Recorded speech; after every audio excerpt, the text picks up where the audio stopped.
The traffic light turned red, and people rushed past without a glance at the old man sitting near the footpath. His clothes were torn, hair wild, and his eyes held stories that no one cared to read. His hand trembled as he lifted the rusted tin bowl. Most people ignored him. Some dropped coins. A few just wrinkled their noses and walked on. Among the crowd, a little boy stopped. "Mama, this uncle looks like a police officer," he said innocently. His mother pulled him away quickly, as if the old man's truth was dirt to be avoided. That evening, the sky turned orange. The city began to fade into the sound of horns, closing shutters and hurried footsteps. The old man sat still. A young man in a white shirt stopped in front of him and quietly placed a water bottle and a sandwich near his cloth bag. The old man looked up. Their eyes met. For a moment, the young man looked unsure. Then he asked gently, "Sir, were you in the police?" The old man didn't respond. He just looked away and took a sip from the bottle. But memories rushed in. He remembered the day he received his police badge. A crowd had clapped.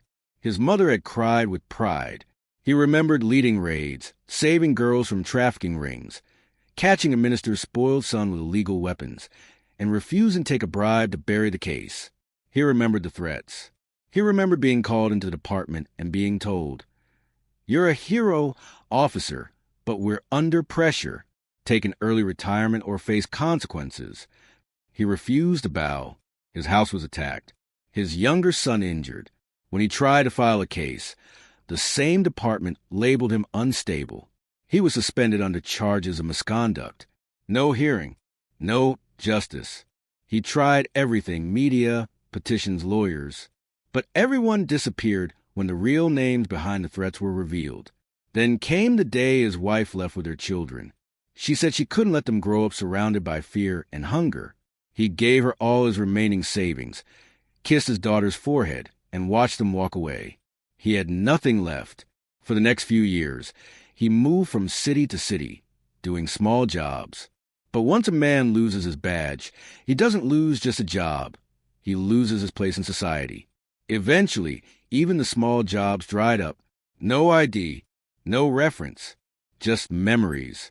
Now here he was, an old man begging outside a shopping mall, where policemen in new uniforms walked in and out, some of them trained by him once upon a time. The young man in the white shirt was still there. He slowly sat down beside him. "Sir, my father used to talk about a brave officer from his time. Said he was suspended for not taking a bribe. Said he was the reason my dad named me Hater." The old man's lips parted, slightly shaking. That name. He remembered a young constable named Afzal Hater, who used to polish his boots and ask for extra night shifts to support his sick father. "You're Afzal's son?" the old man whispered. Hater nodded. "And you're the reason I'm preparing for civil service." For the first time in years, a tear escaped the old man's eye. That night, as the city fell asleep, he sat quietly, sandwich half eaten, hands trembling slightly. But for the first time in a long, long while, he didn't feel invisible.